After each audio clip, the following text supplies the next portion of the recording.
입니다. 오늘 말씀의 제목은 누구에게 듣게 할꼬, 누구에게 듣게 할꼬. 예레미야 6장 9절에서 15절까지입니다. 예레미야 6장 9절에서 15절까지입니다. 다 함께 봉독하도록 하겠습니다. 시작. 만군의 여호와께서 이와 같이 말씀하시되 포도를 따르시 그들이 이스라엘의 남은 자를 말갛게 주으리라. 너는 포도 따는 자처럼 내 손을 광주리에 자주 놀리라 하시나니 내가 누구에게 말하며 누구에게 경책하여 듣게 할꼬. 보라, 그이가 할례를 받지 못하였으므로 듣지 못하는도다. 보라, 여호와의 말씀을 그들이 자신들에게 욕으로 여기고 이를 절기하지 아니하니 그러므로 여호와의 분노가 내게 가득하여 참기 어렵다.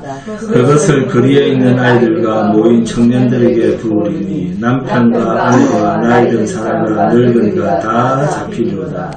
내가 그 땅 주민에게 내 손을 펼 것인즉 그들의 집과 밭과 아내가 타인의 소유로 이전되리라.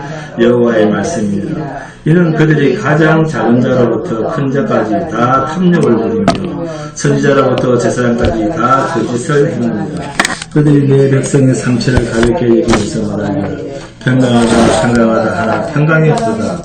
그들이 가정한 일을 행할 때 부끄러워하였느냐? 아니라 조금도 부끄러워하지 않을 뿐 아니라 얼굴도 붉어지지 않았느니라. 그러므로 그들이 엎드러지는 자와 함께 엎드러질 것이라.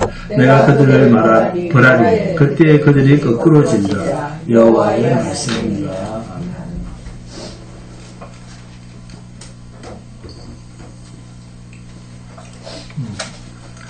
예레미야서 보니까 좀 어떻습니까? 참 해도 뭐하다 그럴 생각입니까? 여러분, 이스라엘이 몰살을 당했다 라는 말은 독생자 예수 그리스도가 죽임을 당했다 라는 뜻을 바닥에 깔고 하는 이야기입니다. 즉 이스라엘이 망했다라고 하는 것은 주님의 나라가 세상에 해침을 당했다는 것입니다. 해침을 당한 그것을 근거로 해서 만왕의 왕, 만주의 주 하나님께서 네가 날 쳐? 그러면서 영원한 불심판 아래로 가두고 제종말적 심판을 행한다는 겁니다. 이것이 공의로우신 하나님의 심판입니다. 이스라엘을 향한 계속된 하나님의 심판은 결국 그 속에는 복음의 실체이신 예수 그리스도의 시신이 곳곳에 들어가 있는 스토리입니다. 그리고 어째서 귀의 할례 문제, 귀의 할례를 받지 못해서 그들이 내가 아무리 이야기를 해도 이해를 못한다. 오히려 하나님의 말씀을 욕으로 여긴다. 이 말하는 이 귀의 할례. 이 귀의 할례 문제가 그리스도와 연관이 되는 사건인가? 자, 마태복음 16장 봅니다. 마태복음 13장 10절에서 17절입니다. 함께 묵합니다. 이 귀의 할례 문제. 왜 귀의 할례를 받지 못하냐? 하나님 말씀을 알지 못하는가? 마태복음 13장 10절에서 17절 함께 공독합니다. 제 아들이 예수께 나와 이르되 어찌하여 그들에게 비유로 말씀하시나이까? 대답하여 이르시되 천국의 비밀을 아는 것이 너희에게는 허락되었으나 그들에게는 아니 되었나니 무릇 있는 자는 받아 넉넉하게 되되 없는 자는 그 있는 것도 빼앗기리라. 그러므로 내가 그들에게 비유로 말하는 것은 그들이 보아도 보지 못하며 들어도 듣지 못하며 깨닫지 못함이니라. 14절에 이사야의 예언이 그들에게 이루어졌으니 일러스되 너희가 듣기는 들어도 깨닫지 못할 것이요 보기는 보아도 알지 못하리라. 이 백성들의 마음이 완악하여져서 그 귀는 듣기에 둔하고 눈은 감았으니 이는 눈으로 보고 귀로 듣고 마음으로 깨달아 돌이켜 내게 고침을 받까 두려워함이니라 하였느니라. 그러나 너희 눈은 범으로 너희 귀는 들음으로 복이 있도다. 내가 진실로 너희에게 이르노니 많은 선지자와 의인이 너희가 보는 것을 보고자 하여도 보지 못하였고 너희가 듣는 것을 듣고자 하여도 듣지 못하였느니라. 이것이 마태복음에만 있습니까? 마가복음 8장에도 있고 누가복음 8장에도 있습니다. 씨 뿌리는 자의 비유가 등장할 때마다 이 비유가 등장을 합니다. 도대체 오늘 말씀이 얼마나 중요한 이 계시의 말씀이고 숨겨진 비밀이고 이사야 선지자, 예레미야 선지자에게 이 귀의 할례 문제가 얼마나 중요한 비밀의 복음이길래 마태, 마가, 누가, 요한복음에까지 다 등장을 할까요? 그것은 하나님이 주권적으로 귀를 막고 눈을 감기고 마음을 돌처럼 단단히 만들어버린 그 존재들만 하나님께서 들려주고 보여주고 깨닫게 해줄 대상이 되기 때문입니다. 희한하죠? 하나님의 눈과 귀를 다 막은 자만 하나님이 나중에 듣게 하신다는 겁니다. 그래서 계시는 들을 수도 없고 볼 수도 없고 깨달을 수도 없이 만들어진 그야말로 하나님 앞에서 십자가 앞에서 완전히 항복되어진 죽음 아래 있는 자들만 하나님께서 열어 보여주시고 들려주시고 깨닫게 해주셔서 영원한 생명에 이르도록 초대하시는 하나님의 일하심의 신비입니다. 네, 그래서 귀의 할례, 이 마음의 할례 문제, 새 생명으로서 새로 거듭나는 문제, 이 모든 것은 사람들의 간절한 지식적 추구, 성경적 연구, 신학적 노력, 그 묵상으로 진리가 깨달아지고 얻어지는 것이 아니라는 거예요. 진리는 절대 내가 아닌 타자에 있는 정체성입니다. 진리는 인간 피조물 쪽에서 접근해서 알아가는 문제가 아닙니다.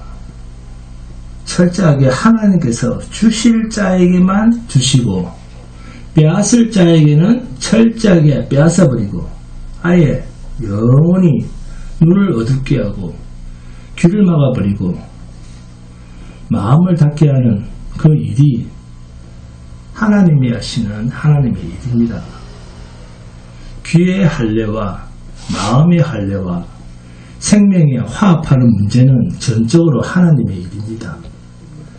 사람의 노력으로 달을 딸 수가 없듯이 말입니다. 하나님 마음에 있는 그 진리를 무슨 재주로 인간 피조물이 다가가서 하나님께로부터 빼앗아올 수가 있습니까? 인간이 어떻게 하나님께로 가서 하나님께서를 빼앗아올 수가 있겠습니까? 하나님은 이사야, 예레미야 선지자, 하나님께서 당대에 쓰고자 하시는 자신의 나팔수를 통해서 하나님의 의도, 하나님의 계시, 하나님의 궁극적 이 목적을 인간은 도무지 이해할 수 없는 방법으로 숨겨두셨습니다. 누구한테요? 누구한테 숨겨두었습니까? 자기 백성한테 숨겨두었다는 거예요. 이게 포인트입니다. 어떻게 내 백성이 내 말을 못 알아듣게 만들었을까? 네? 이방 바벨론, 이 이방 바벨론을 들어서 이스라엘 백성을 작사를 내고 다 죽여버립니다. 완전히 쫓아내버립니다. 이스라엘 백성을. 그래서 나라를 잃었다. 끝! 이랬잖아요. 그죠? 나라를 다 잃어버렸습니다. 북이스라엘, 남유다 다 잃어버렸습니다. 그래서 끝나버렸습니다. 그 나라가 없어졌다. 이스라엘이 다 복사망해서 없어졌다. 실제로 없어졌잖아요. 그죠? 네. 이게 무슨 말이겠습니까? 무슨 말이겠어요? 인간 나라의 역사가 단절되었다. 그 뜻 아닙니까? 그렇게 하나님과 끊어진 존재처럼 택하신 이스라엘을 몰아가시죠. 그러나 그 몰아가심 속에는 하나님의 숨겨진 비밀의 의도가 있다는 겁니다. 이 땅의 나라가 아닌, 그죠? 이 땅의 나라가 아닌 무엇을 바라보게 합니까? 영원한 하나님의 나라를 바라보게 하십니다. 영원한 하나님의 나라, 만왕의 왕, 만주의 주를 이러한 사건 속에 숨겨놓았다는 겁니다. 그래서 이스라엘, 아브라함의 자손, 그 패밀리라고 하는 그 복수의 개념을 가진 단수, 그 이스라엘이 멸망을 당한다라고 하는 것은 단수 개념으로서 자손인 그 그리스도가 세상 바벨론에게 해침을 당한다라고 하는 비밀한 계시가 그 사건 속에 담겨져 있습니다. 그리고 하나님께서 닫아두심으로써 말미암는 닫혀진 자, 자신이 닫혀진 자임을 자복하고, 아, 내가 하나님의 말씀을 깨달을 수가 없구나. 네? 하나님의 계시를 내가 알 수가 없구나. 라고 하는 것을 자신이 알고 그것을 자복하고, 그래서 아, 나는 어둠에 눌린 자구나 하는 것을 또 알게 하시고, 그리고 결국 내가 죽음에 놓인 자, 하나님을 알지 못하니 나는 죽음에 놓인 자구나 라고 하는 것을 고백하게 하는, 이러한 자들만 하나님께서 그들을 끌어내시고 건져내시는 구원의 역사가 있는 겁니다. 네? 누가복음 4장 봅니다. 누가복음 4장 17절에서 19절입니다. 함께 봉독합니다.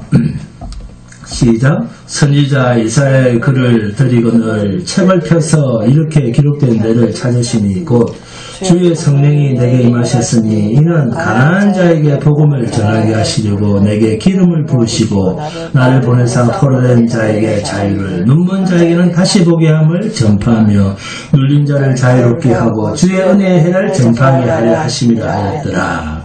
다시 보게 하고 눌린 자를 다시 자유케 하고 포로된 자에게 자유를, 눈먼 자에게 다시 보게 함을 보는 것이, 예? 다시 보게 하는 것이 아니라 하나님께서 보게 하셨다라고 하는 거예요. 그죠? 네? 그들에게 다시 보게 하셨다. 네? 포로된 자에게 자유를 주시겠다 하는 거예요. 네? 이것뿐입니까? 요한복음 9장을 보시면 날 때부터 소경된 자의 사건이 나옵니다. 이 사건을 가지고 날 때부터 소경된 자에게 말씀하시기를 그의 눈을 보게 하시고는 묻습니다. 네? 요한복음 9장 봅니다. 35절에서 41절 함께 봉독합니다. 시작. 예수께서 그들이 그 사람을 쫓아냈다 하는 말을 들으셨더니 그를 만나사 이르시되 내가 인자를 믿느냐? 대답할 때 이르되 주여 그가 누구시뇨 보니까 내가 믿고자 하나이다. 예수께서 이르시되 내가 그를 보았거니와 지금 너와 말하는 자가 그이니라. 이르시되 주여 내가 믿나이다 하고 절하는지라. 예수께서 이르시되 내가 심판하러 이 세상에 왔으니 보지 못하는 자는 보게 하고 보는 자들은 맹인이 되게 하려 함이라 하시니 바리새인 중에 예수와 함께 있던 자들이 이 말씀을 듣고 이르되 우리도 맹인인가? 이 바리새인들은 나는 성경을 잘 안다 하는 자입니까? 모른다 하는 자입니까? 잘 안다는 자입니다. 그럼 우리가 맹인인가? 그러죠. 그죠? 41절에 예수께서 이르시되 너희가 맹인이 되었더라면 죄가 없었으리니와 본다고 하니 너희 죄가 그대로 있느니라. 날 때부터 소경된 자를 주님께서 진흙에 침을 뱉어서 눈에 바르고 실로암 못에서 눈을 뜨게 해주셨는데 알고 보니까 이 사건 속에는 생명이신 구세주이신 그리스도를 보게 하실 거룩한 목적이 담긴 사건이 맹인의 눈을 뜨게 한 사건이었다라는 겁니다. 네? 보지 못하는 소경을 보게 해서 이 좋은 세상을 보게 한다. 아, 세상 너무 아름다워. 코스모스도 아름답네. 그래서 이 좋은 세상을 보게 한다. 그 목적입니까? 아닙니다. 그 목적이 아니었다는 겁니다. 마태, 마가, 누가, 요한복음에 이렇게 흘러넘치는 주님의 표적 사건들, 귀신을 쫓고 병자를 고치고 죽은 자를 살리시고 파도를 잠잠케 하시는 이러한 일들, 군대 귀신까지 쫓아내는 이러한 사건 속에는 단지 주님의 능력을 사람들 앞에 자랑하려는 목적이 아니라 바로 이러한 사건 속에 구약의 자기 백성들에게 메시아로서 행해야 할 뭡니까? 귀를 열고 그렇죠. 눈을 뜨게 하고 돌보다 단단한 마음을 열어서 하나님의 말씀을 듣고 보고 깨닫고 생명에 화합하게 하시려고 네? 예수여 진리여 생명이신 영원한 길이신 그 그리스도를 영접하게 하실 그 목적으로 이 깊은 하나님의 의도가 담긴 하나님의 조치였다는 겁니다. 그래서 주님께서 우리의 길을 열어주는 일은 메시아이신 진리의 말씀에 영접되는 일이며 눈을 열어주는 것은 메시아를 마술사나 어떤 놀라운 범인으로 보게 하실 목적이 아니라 가장 별 볼 일 없는 마치 죄인들의 친구요. 예수를 보고 뭐랬습니까? 아, 저 목사 참 훌륭하다. 너무너무 그랬습니까? 예수님은 목사라고 본다면 저 사람은 맨날 죄인들하고만 노네. 술이나 처마시고. 사실 그렇게 보는 거 똑같은 거예요. 네. 마치 죄인들의 친구요. 불법자의 동료처럼 여겨지는 그러한 분을 생명의 구주로 영접하는 신령한 눈으로 열려지는 영적인 사건으로 연결이 되더라는 겁니다. 모든 육의 이 종교 지도자들이 하나님을 모독하고 신성 모독자로 여기는 저 나사렛 예수, 저 나사렛 출신, 나사렛에서 무슨 사랑을 신하겠어 그러잖아요. 네? 그 예수 출신이 어딥니까? 나사렛이라니까. 나사렛에서 무슨 사랑을 신하겠냐. 사람들 욕을 하잖아요. 그죠? 저 나사렛 출신 예수를 하나님께서는 하나님의 풍성하신 독생자 예수가 우리의 메시아요, 구주요, 우리의 심령이 받아들여지는 그리고 깨닫게 하시려고 영이 죽은 자를 살리시는 표적으로 우리에게 나타내시더라는 겁니다. 그런데 어떻게 이러한 일을 목사님 우리도 기도해서 병 낫게 해주면 안 됩니까? 이러한 육적으로만 접근을 하고 행동을 하는가 하는 겁니다. 몇 년 전에 우리 윤명윤 권사님과 우리 살렘교회 권사님이 우리가 교회 앞에서 전도를 하다가 맹인 한 분이 지팡이를 들고 저 걸어가는데 그 권사님 뭡니까? 지금 신학하고 교회 떠났다는 그 권사님. 그 권사님이 저 앞으로 데려왔어요. 맹인을 데려와서 기도하면 나을 수도 있어요. 그래서 저한테 그 맹인을 끌고 왔어요. 제가 얼마나 당황했는지. 네? 아니, 내가 어떻게 네? 나도 눈이 나빠서 내가 내 눈도 제대로 못 보는데 내가 어떻게 나는 맹인의 눈을 뜨게 해줘. 네? 그래서 내가 그 뒤로 막 도망간 적이 있어요. 그때 그 충격이 제가 아직도 가시질 않습니다. 그 충격 때문에 저 눈이 더 나빠진 것 같아요. 네. 맞아. 그러면 문과사네요. 예. 그러더니 그분의 열정이 또 그분이 또 어디 공부해서 예. 지금 여자 목사가 되는지 모르겠지만 정말 그 충격이 제가 이루 말할 수가 없었어요. 진짜 예. 그렇게 육적으로만 접근을 하니까 이단이 되는 거예요. 예. 우리도 기도해서 병 낫게 해주면 안 됩니까?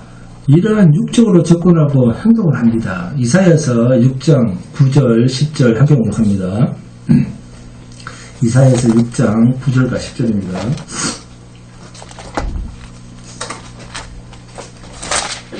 다 찾습니까? 자, 시작. 여호와께서 이르시되 가서 이 백성에게 이르기를 너희가 듣기는 들어도 깨닫지 못할 것이요 보기는 보아도 알지 못하리라 하여 이 백성의 마음을 둔하게 하며 그들의 귀가 막히고 그들의 눈이 감기게 하나 염려하건대 그들이 눈으로 보고 귀로 듣고 마음으로 깨닫고 다시 돌아와 고침을 받을까 하노라 하시기로 하며 이렇게 눈을 감기고 귀를 막고 마음을 돌처럼 단단하게 해버리시는 자기 백성들을 향한 세상으로서는 도무지 이해할 수가 없는 망할 일 같은 그러한 조치를 하시는 이 하나님 어떻게 생각하십니까? 이 하나님에게 이사야 선지자가 이런 질문을 합니다. 하나님 어느 때까지 이렇게 하실 건데요. 이사야서 6장 11절부터 13절 함께 봉독합니다. 내가 이르되 주여 어느 때까지입니까 하였더니 주께서 대답하시되 성읍들은 황폐하여 주민이 없으며 가옥들에는 사람이 없고 이 토지는 황폐하게 되며 여호와께서 사람들을 멀리 옮기셔서 이 땅 가운데 황폐한 곳이 많을 때까지니라. 그 중에 10분의 1의 알이 남아있을지라도 이것도 황폐하게 될 것이나 밤나무와 상수리나무가 배임을 당하여도 그 그루터기가 남아있는 같이 거룩한 씨가 이 땅에 거루터기니라 하시더라. 아멘. 토지는 황폐하고 거민을 살지 못하고 네? 집에는 사람이 살지 못하게 된다 그럽니다. 자, 그러면 본문 예레미야 6장 11절 12절 함께 봉독합니다. 11절 12절 시작.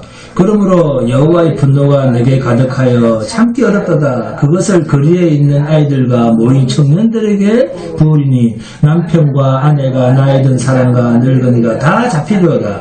내가 그 땅 주민에게 내 손을 펼 것인즉 그들의 집과 밥과 아내가 타인의 소리로 잊어내리라. 여호와의 말씀이니라. 아멘. 자, 예레미야서 6장 8절 있습니다. 예레미야서 6장 8절입니다. 예루살렘아 너는 훈계를 받으라. 그리하지 아니하면 내 마음이 너를 싫어하고 너를 황폐하게 하여 주민이 없는 땅으로 만들리라. 아멘. 누구에게 하신 말씀이 이루어지는 상황입니까? 이사야 선지자에게 하셨던 그 말씀이 이루어지고 있는 과정입니다. 예루살렘과 유다 백성이 북쪽 바벨론에게 폭삭 망하게 될 것이다. 예루살렘과 유다 지역에 사람이 살 수 없을 정도로 해침을 당하고 모든 토지는 다 빼앗길 것이다 라는 그 하나님의 말씀이 지금 이루어지고 있습니다. 이 이루어짐이 이사야 선지자에게 말씀하신 것임을 전제해서 살펴보니까 이것은 망하는 것이 아니라 뭔가 모를 신비한 일을 하나님께서 숨겨두신 비장의 히든카드로 역사하고 계신 일이라는 겁니다. 이런 하나님의 일하심은 성도들에게만 적용된다는 겁니다. 내가 망하고 있고 해침을 당하고 있는데 죽임을 당하고 있는데 하나님의 약속 안에 있는 이상 이스라엘 백성들에게 그것은 영원한 생명을 위한 전쟁이요 사건이요 역사더라라는 거예요. 그러니까 내가 생활에 어려움을 겪고 여러가지 환난 근심이 있다 하더라도 그것은 뭡니까? 하나님의 영원한 생명을 위한 하나님의 일하심이더라. 그 말입니다. 그런데 생명이신 주님이 오셨음에도 정작 약속 안에 있는 백성들조차 뭘 했습니까? 모르죠. 몰라. 계속 예수가 하나님이시면 모릅니다. 모르니까 예수님을 어디에 내줍니까? 십자가에 죽음에 내줍니다. 사람을 살려주고 병을 고쳐주고 또 그럴 때는 뭐라고 합니까? 호산나 호산나 하면서 다윗의 자손 예수여 하다가 지도자들이 종교 지도자들이 예수를 십자가에다 내주니까 그때부터 확 180도로 돌변해버리죠. 돌변해서 어떻게 합니까? 호산나 찬송을 하다가 갑자기 비난을 합니다. 죽이라고 고래고래 고함을 지릅니다. 그러면 그 이스라엘 백성들은 다 망하고 다 죽을 자손들입니까? 귀가 다쳤고 눈이 감겼고 마음이 돌보다 단단해서 그래서 깨닫지를 못해서 그런 짓을 하더라라는 거예요. 네? 사도행전 2장 봅니다. 사도행전 2장 1절에서 4절 그리고 14절 그리고 36절을 함께 봉독합니다. 1절부터 시작. 오순절 날이 이미 이르매 그들이 다 같이 한 곳에 모였더니 호련히 하늘로부터 급하고 강한 바람 같은 소리가 있어 그들이 앉은 온 집에 가득하며 마치 불의 혀처럼 갈라지는 것들이 그들에게 보여 각 사람이 하나씩 임하여 있더니 그들이 다 성령의 충만함을 받고 성령이 말하게 하심을 따라 다른 언어들로 말하기를 시작하니라. 베드로가 11사도와 함께 서서 소리를 높이 이르되 유대인들과 예루살렘에 사는 모든 사람들이 이 일을 너희로 알게 할 것이니 내 말에 귀를 기울이라. 그런즉 이스라엘 온 집은 확실히 알지니 너희가 십자가에 못 박은 이 예수를 하나님이 주와 그리스도가 되게 하셨느니라 하니라. 베드로가 성령에 충만해서 입을 엽니다. 당신들에게 일어난 이 일이 무슨 일인지 깨닫게 해줄 테니 잘 들으시오. 야, 이 사람들이 당신들이 예수를 죽였잖아. 예수를. 그런데 그 예수를 하나님께서 주, 여러분의 구원자, 우리들의 구세주가 되게 하셨다. 그러자 놀라운 일이 벌어지죠. 37절 봅니다. 그들이 이 말을 듣고 마음에 찔려 베드로와 다른 사도들에게 물어 이르되 형제들아 우리가 어찌할꼬 하거늘 이러죠. 너희가 십자가에 매달아서 예수를 안 죽였냐? 그런데 그분이 너희들의 구세주다. 너희가 죽인 그 예수가 하나님께서 보내신 우리의 메시아였어. 이 사람들은 알겠어? 그러자 예수를 십자가에 내준 그들의 귀가 열리면서 마음이 깨달아지면서 안 보이던 눈이 열리면서 자신이 한 일은 분명히 십자가에 내준 일에 가담한 자지만 드디어 깨닫게 되니까 마음에 찔려 베드로와 사도들에게 묻기를 형제들아 우리가 어떻게 하면 되느냐. 갑자기 뭐라고 합니까? 형제라고 합니다. 네? 저 사람은 예수와 함께 쓴 작당이야 그러더니 갑자기 형제여 하면서 말이 바뀝니다. 형제여라고 하면서 한탄하면 호소를 하니까 38절에 베드로가 이르되 너희가 회개하여 각각 예수 그리스도 이름으로 세례를 받고 죄 사함을 받으라. 그리하면 성령의 선물을 받으리니. 아무 조건이 없습니다. 뭐라고 합니까? 회개하라고 합니다. 그런데 회개하라 했다 했더니 회개가 조건입니까? 회개가 조건으로 보이죠. 정말 이거는 성경으로도 너무 모르고 하는 소리입니다. 자, 계속되는 말씀이 뭡니까?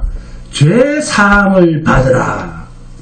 성령을 선물로 받으리니. 자, 조건입니까? 아니면 일방적인 겁니까?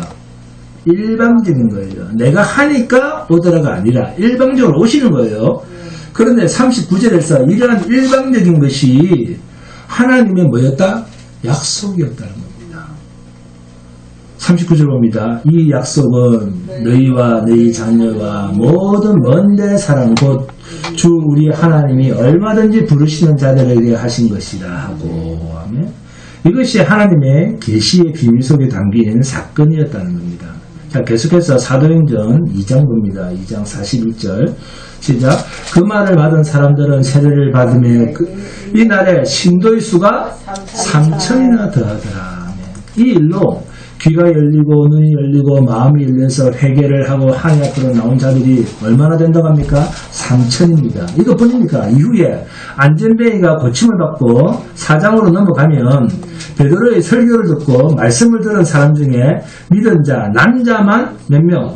5천이나 되었더라. 그러면서 화산이 폭발하듯이 성령의 역사가 거침없이 일어나면서 5장으로 가면 아나니아와 삽비라 사건이 나오면서 자기 재산을 자기 것으로 여기지 않고 이런 마음 가지기 쉽지 않죠. 성령이 주지 않으면 이런 마음 가질 수가 없습니다. 사도들 발 앞에 다 내놓는 그야말로 기적 같은 일들이 일어나기 시작합니다. 그러면서 7장으로 들어오면 사도행전 7장으로 들어오면 그 유명한 초대교회 집사 스데반의 설교가 등장합니다. 스데반 집사가 천사와 같은 얼굴이 되어서 성령이 충만하여 하나님의 말씀을 쭉 전하는데 어떤 역사가 일어나는가 하면 사도행전 7장 51절입니다. 아주 중요한 이야기를 합니다. 목이 곧고 마음과 귀에 할례를 받지 못한 사람들아 그러죠. 어디에요? 귀에 할례를 받지 못한 사람들아. 그러면 이 사람들은 하나님 은혜 안에 있는 사람들입니까? 약속 밖에 있는 사람들입니까? 은혜 안에 있는 사람. 이 말만 보면 약속 밖에 있는 사람처럼 보이잖아요. 약속 밖에 있는 사람입니다. 약속 밖에 있는 사람들아 그러죠. 놀랍죠. 그런데 이렇게 말하면 안 되죠. 왜요?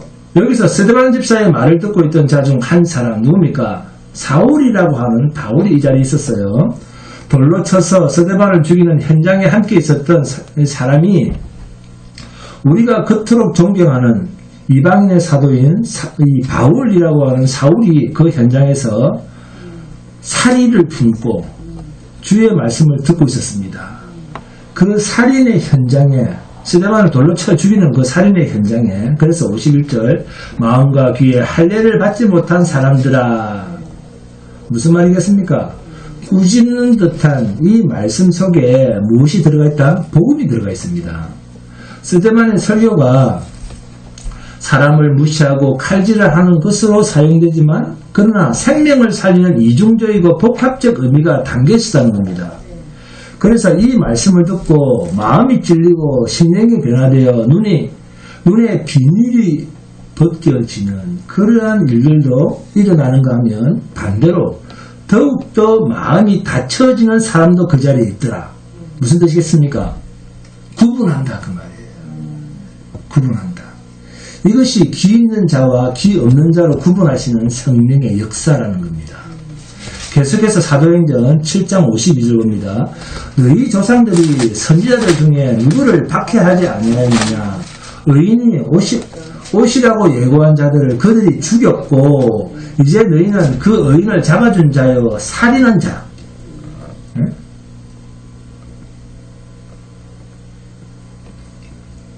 그죠? 살인한 자. 살인한 자가 되나니 의인이 오시리라. 의인이 누굽니까? 예수 그리스도입니다. 그리고 예고한 자들 누굽니까? 선지자들. 그 선지자들 너희가 죽였고 이제 너희는 그 의인을 잡아준 자요. 그 의인 누구? 예수 그리스도. 그 의인을 너희가 잡아 죽였고 이 짧은 구절 안에 스데반의 설교의 핵심이 다 들어가 있습니다. 결국 선지자들의 모든 사역은 누구를 예비한 사역이었다? 그렇습니다. 하나님 앞에서 오직 한 분뿐인 의인. 하나님 앞에서는 의인이 몇 명 있습니까? 예수 그리스도밖에 없습니다. 오직 한 분뿐인 의인, 우리 구주 예수 그리스도를 예비한 사역자들이었다는 겁니다. 스데반이 말로 하는데도 그 말을 하는데 똑같은 이스라엘 히브리어 말을 하는데도 그 말을 알아들을 자가 없고 우리는 한국말을 하는데도 말을 알아들을 자가 없고 알아듣지 못하는 자들도 있다는 겁니다. 왜 그럴까요? 요한복음 10장 봅니다. 요한복음 9장에서 날 때부터 소유된 자를 눈뜨기 위한 이야기를 했죠. 이제는 귀가 열린다는 것이 무엇인지를 보게 되는 내용입니다. 요한복음 10장은 선한 목자 이야기입니다. 성경 전체는 주님의 자기 존재성을 밝히는 목적으로 말씀하고 계시는 거예요. 요한복음 10장 1절에서 3절 함께 봉독합니다. 내가 진실로 진실로 너희에게 이르노니 문을 통하여 양의 우리에 들어가지 아니하고 다른 데로 넘어가는 자는 절도며 강도요 문으로 들어가는 이는 양의 목자라. 문지기는 그를 위하여 문을 열고 양은 그의 음성을 듣나니 양은 주님의 음성만 듣습니다. 그가 자기 양의 이름을 각각 불러 인도하여 내느니라. 이것이 주님의 사역입니다. 그러니까 자기 양을 각각 불러내어 인도하느니라. 4절입니다. 자기 양을 다 내어놓은 후에 앞서가면 양들이 그의 음성을 아는 거로 따라오되 양들은 목자의 음성을 안다는 겁니다. 즉 뭐가 열렸다? 귀가 열렸다는 겁니다. 귀가. 할렐루야. 복음서의 이러한 사건과 주님의 말씀 속에 이사야 선지자와 예레미야 선지자, 구약의 선지자에게 감춰져서 하신 말씀이 귀를 막고 눈을 감기고 마음을 단단케 했던 것이 결국 누구를 드러내시려고 한 하나님의 비상한 계획이었더라? 그렇습니다. 영원한 생명의 구주 예수 그리스도를 그들 앞에 세워서 귀를 여시고 눈을 여시고 마음을 여셔서 생명으로 화합하게 하시려는 예수님의 사역으로 숨겨두신 복음의 비밀이었다는 겁니다. 선지자들이 참 생명의 인도자는 아니다. 하나님과 생명에 화합할 수 있는 일은 인간은 못한다. 하나님과 화합할 수 있는 인간은 못합니다. 구원이 인간의 힘으로 됩니까? 안 됩니다. 그래서 심령을 열고 거룩한 귀를 열고 거룩한 눈을 열어서 하나님을 보고 하나님 나라의 음성을 듣고 하나님 나라의 영광을 보고 하나님 나라가 예비한 모든 것들을 깨닫고 받을 수 있게 하는 그 모든 일은 생명의 구주 예수 그리스도 그분만이 하시는 하나님의 일이다라는 거예요. 그래서 계시록에 있는 귀 있는 자는 들을지어다. 귀 있는 자는 들으라. 귀 있는 자는 성령이 교회들에게 하시는 말씀을 들을지어다. 이런 말들이 다 의미가 있는 계시적 표현이라는 것입니다. 그래서 귀 있는 자 무슨 말이죠? 그렇죠. 귀에 할례를 받은 자. 아멘. 생명의 말씀을 생명의 말씀으로 들을 수 있는 귀가 열린 자라는 뜻이에요. 이 마지막 시대에 우리가 이렇게 교회로 모였지만 사람이 모인 곳에는 하나님으로부터 귀가 열리고 눈이 열리고 마음이 열려짐을 받는 그러한 은혜의 사람들도 있는가 하면 정반대로 아예 귀에 눈에 마음에 할례를 받지 못한 그러한 사람들과 함께 있을 수 있는 지상의 교회라는 거예요. 이것을 스스로 인정하는 것이 굉장히 중요합니다. 교회는 100% 거룩한 존재만 모인 것이 아니라 알곡과 가지가 함께 이 지상의 교회에서는 섞일 수가 있다. 그러나 천상의 교회에서는 그럴 수가 없습니다. 왜냐하면 마태복음 7장 6절에 주님께서 산상수훈을 하시는 중에 아주 중요한 말씀을 하십니다. 거룩한 것을 뭐에게 주지 말며 개에게 주지 말며 너희 진주를 돼지 앞에 던지지 말라. 그들이 그것을 발로 밟고 돌이켜 너희를 찢어 상하게 할까 염려하라. 아멘? 개에게 던지지 마라. 정말 참 진리이신 예수 그리스도의 말씀을 좀 들으세요. 그럽니다. 왜? 개니까. 그럽니다. 구분할 생각조차도 안 해요. 오히려 하나님의 말씀을 욕되게 여깁니다. 주님은 무슨 의미로 개돼지라는 말을 씁니까? 사람한테. 그런데 목사가 개돼지라는 말을 써봐봐요. 목사가 또 저럽니다. 왜 그런 이중적 잣대를 자꾸 대는지 모르겠어. 요거 누가 잘합니까? 제가 잘할까요? 예수님이 잘할까요? 예수님이 더 잘했습니다. 자기의 수석 제자 베드로가 내가 십자가에서 죽을 것이다. 그래 하지 마옵소서. 제가 죽게 하지 않겠습니다. 제가 대신 죽더라도 절대 그런 일이 없습니다. 얼마나 의리 있는 이야기입니까? 감동적인 이야기입니까? 그런데 예수님 뭐라 하세요? 사탄아 베드로 물러가라고 그럽니다. 왜 그런 걸 보지 못하는지 모르겠어요. 네. 요한계시록 22장 15절을 보시면 개들과 전승가들과 음행하는 자들과 살인자들과 우상숭배자들과 이 거짓말을 좋아하며 지어내는 자는 성 밖에 있으리라 하면 저들은 성 밖에 있는 자다 그 말입니다. 성밖 이 성밖은 예루살렘 성 밖에 있는 자입니다. 하나님의 약속 안에 있는 자가 아닌 약속 밖에 있는 자, 이 세상에 속한 자, 성령이 함께 하지 않는 자, 그들을 뭐라 부릅니까? 예수님은 개돼지라고 부르는 거예요. 이 개돼지라는 표현을 성경에서 좀 사용하고 있는 거예요. 도저히 진리와 화합할 수 없는 자들, 인간의 지식과 인간의 노력과 의지, 그 어떤 신학적으로도 하나님의 진리에 접촉할 수 없음에도 불구하고 자기의 노력과 자기의 선한 행실과 자기의 경건함으로 하나님을 접촉했다. 나는 하나님을 잘 안다라고 하는 이 사이비들과 하나님을 철저히 분리시키겠다는 것이 하나님의 의지, 이 의지가 개돼지라는 표현을 쓰는 겁니다. 우리를 그들과 완전히 분리를 시키는 거예요. 참 성도는 예수님의 음성을 아는 자. 응? 그래서 이 예수 그리스도의 음성을 아는 자, 참 진리를 분별하는 자는 너 그래도 가라고 해도 진리의 음성을 들으러 다시 옵니다. 뭐라고 하면서 옵니까? 성경을 보면 개도 주인의 상에서 떨어진 찌꺼기를 먹습니다. 나로 당신의 진리의 말씀을 듣게 하옵소서. 그러죠. 응? 근데 오늘 그럼 가버립니다. 여기가 교회 아닌가? 교회가 어디 없나? 그래서 교회 법이 서지 않아요. 맞지 마. 자기 마음대로 돌아다니니까. 네? 결국 귀에 할례로 은혜가 있는가, 심령에 할례가 있는가, 거룩한 눈에 할례가 있는가 하는 겁니다. 이것은 인간이 어떻게 해줄 수 있는 일이 아니에요.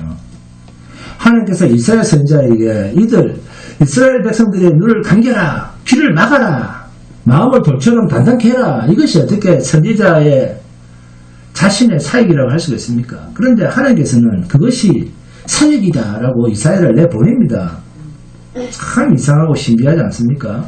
스데반 집사가 말씀을 전하는데 귀에 할례를 받지 못한 자들이 돌로 쳐서 죽입니다. 왜 그들에게 말을 하게 할까요? 네? 얼마나 설교를 찌질하게 했으면 돌로 쳐 죽였을까? 그러니까 그렇게 인본주의적으로 보면 안 되는 거예요. 그런데 그 가운데 증인으로 섰던 사울은 이 일 후에 부활의 주님을 다메섹에서 만나서 눈에 비밀이 벗겨지는, 눈의 할례를 받고 심령이 열리면서 하나님 나라를 보게 하고 심령의 귀가 열려서 율법에 매여있던 그 사울이, 그 율법에 매여있던 자가 생명의 복음의 증인으로서 하는 역사가 나타나지 않습니까? 그러면 저와 여러분의 여러분의 눈과 귀와 마음은 누구를 통해서 할례를 받는가? 고린도전서 2장 봅니다. 고린도전서 2장 9절에서 14절에서 생생하게 대답을 하고 있습니다. 고린도전서 2장 9절에서 14절입니다.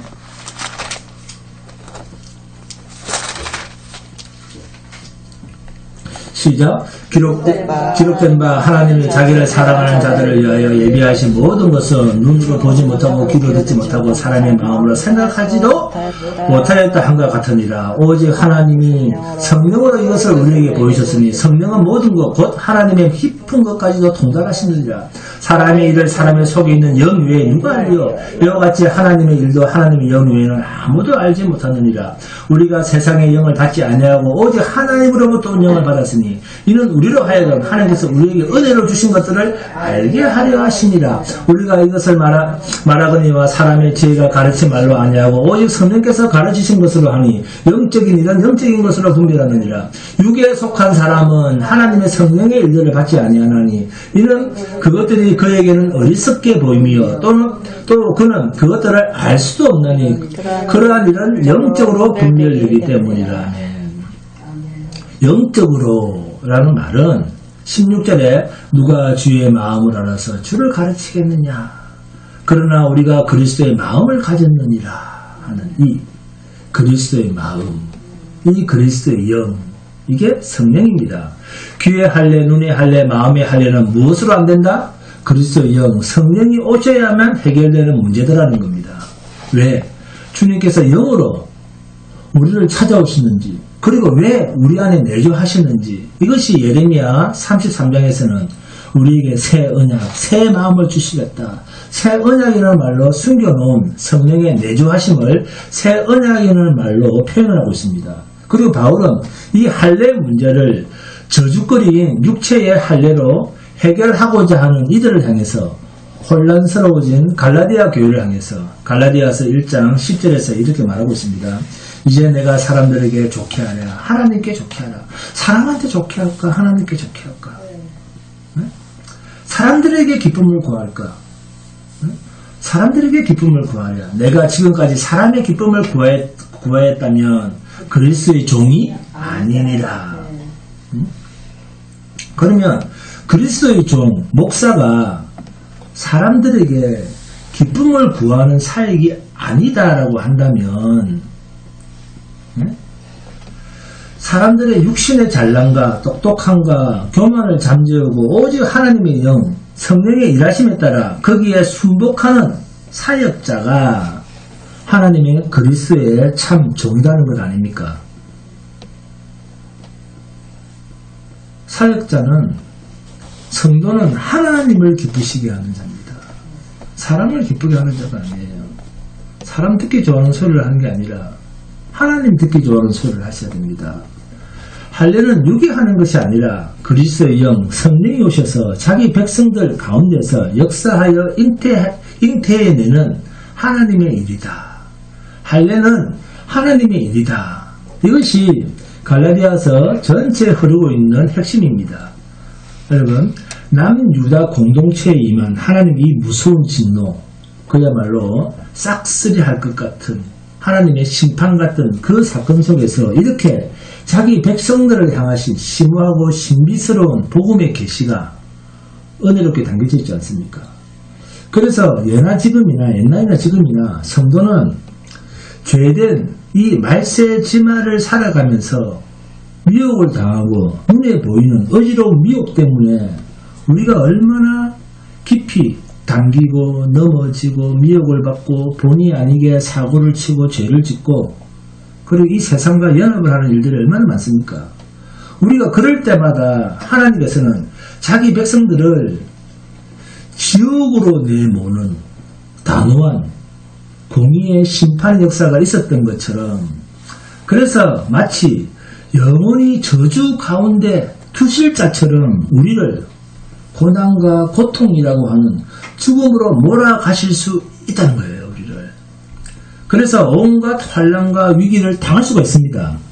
그러나 그러한 고난과 환난과 위기에, 그래서 내가 죽음에 처해진다 할지라도 그러한 일은 그리스도 예수 안에 있는 약속의 백성들에게는 하나님께서 반드시 세상이 알지 못하는 방법으로 자기 백성들을 영원한 생명의 완성을 위해서 치루어내는 심오한 하나님만이 아시는 성화, 우리를 그렇게 가는 과정으로 삼는 환난이요 고난이요 고통인 줄 아시고 이 고통을 인내로, 또 고통 속에서 이 고통을 역전시키시는 하나님의 일하심에 소망을 두고, 그래서 소망 중에 감사하고 찬송하며 주님의 신실하신 약속만을 바라보며 범사에 기뻐하며 감사하는 삶을 사는 복된 성도가 되시기를 주님의 이름으로 축원드립니다. 한번 찬송합니다.